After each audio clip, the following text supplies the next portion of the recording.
It seems like every week we have a new Korean game taking the video game industry by storm. And it seems like every week we have a new big flop from a Western games development company that is producing games that nobody wants to play. And I think we can go down to the few games that have just recently come out from Korea and Western games developers that are producing a bit of controversy, where people are hating some of these games in beta and people are loving some of these games in beta. And the games that are being loved in beta obviously has to be a new game from Korea called Throne and Liberty. It's a massive multiplayer online game that's a role-playing game that's focused on this kind of a fantasy world that we usually see in this genre of gaming, but it's getting a large fan base with its overall gameplay and its connections to Amazon. So one of the first games being published by Amazon where you can actually play it through Amazon. And I think this is an interesting setup that we're seeing here that has its advantages and disadvantages for Throne and Liberty. But so far,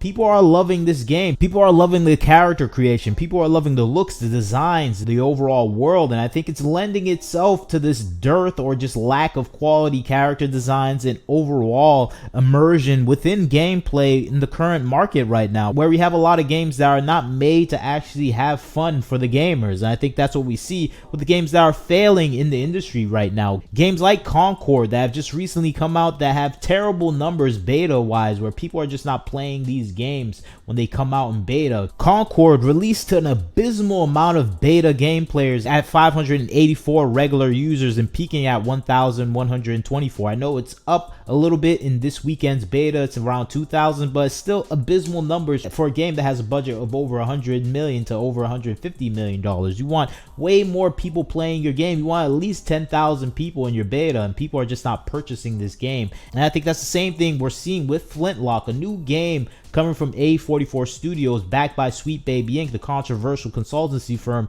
that focuses on political progressive activism in the video gaming market. And this is a game that's already beleaguered by bad press, and it's just coming out and getting even more bad press for being a bad game. The Steam numbers reflect that, with a low amount of players actually playing on Steam, an average number of 286 people playing, peak number of 648. So we have kind of confirmation that this is a bomb of a game that has come out.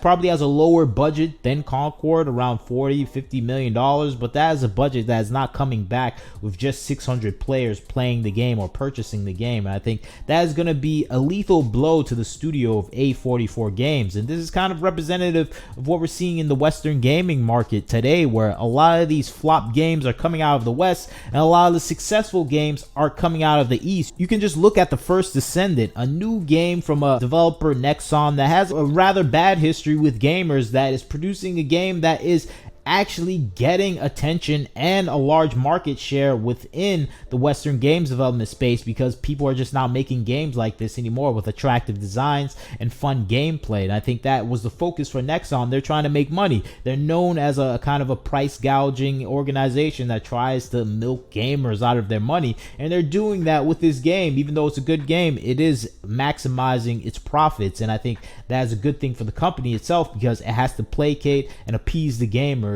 and make something that's actually fun. And Nexon has done that with The First Descendant. And now we're going back to Throne and Liberty. Throne and Liberty is a game that is doing similar but even better than The First Descendant, because it's not price gouging, it's not trying to maximize its profits with play to win items, which First Descendant is not necessarily doing the same thing, but it has a lot of more play to win elements. Throne and Liberty is not like that, at least from what people are seeing in the market. They're seeing something that is just more immersive, built on this massively multiplayer online engine that's focused on bringing the gamers together in a space that is interesting and engaging. This honestly looks like a cool game when you see some of the trailer elements. It has a lot of dynamics that are working for people. This is a game that looks really interesting. It has me wanting to actually play it as well. I think that's the thing that we're getting from a lot of Korean games.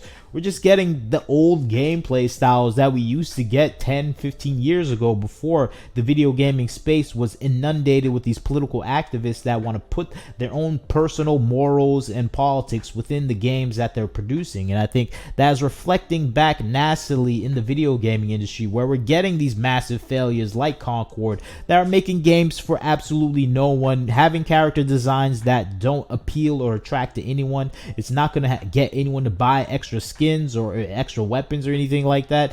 That is the failure that we're seeing in the video gaming industry, where we're just getting aesthetically unappealing characteristics that are just there to appease the people that want to feel their political thoughts heard within the gaming space. And this seems to be a Western trend where it's just about getting your modern day political progressive thoughts heard in any element of the entertainment industry. It's not just video games, it's movies, it's comic books. We saw the comic book industry destroyed by this thought process, and we're seeing the same thing happen to the movie and entertainment business, and it's happening to video games as well. Concord, Flintlock, these are the best example of these political progressive modern takes invading the entertainment industry and producing content that no one actually wants to play. And I think Flintlock is probably the worst of these games, because it's a game that is just poorly made, poorly constructed, and not that fun and engaging to play. And I think that's a result of people making games for themselves, not for profit, not for game players, and not for anything other than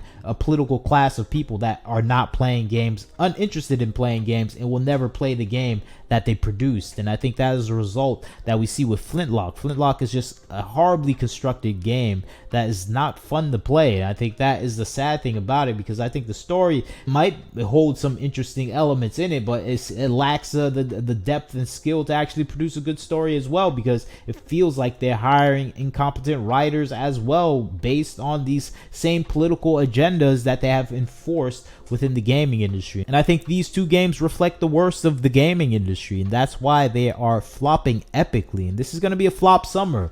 Like I said in a previous video, it's going to be a Sweet Baby Inc. flop summer for any game that is more focused on their political progressive ideals rather than making a fun game. And it seems like Korea got the message. They're working on making beautiful, fun games that people actually want to play. And I think that's what we see with Throne of Liberty. That's what people are identifying with. People are enjoying the overall gameplay. And I like what I'm seeing with Throne of Liberty. It might be a game I have to play just to see if it really works out and shapes out as the type of game I like to involve myself with. And I think that may be the case with Throne and Liberty. But you tell me what you think about the situation. What do you think about this new Korean game by NC Soft, Throne and Liberty? It seems like it's getting traction. It has over 50,000 people playing, at least peak numbers of over 61,000, 21,000 concurrently playing right now on a beta. These are the numbers you want to see in a beta, where it's driving up interest. You're driving up a group of people that want to play your game, and Throne of Liberty is doing that. It's an amazing addition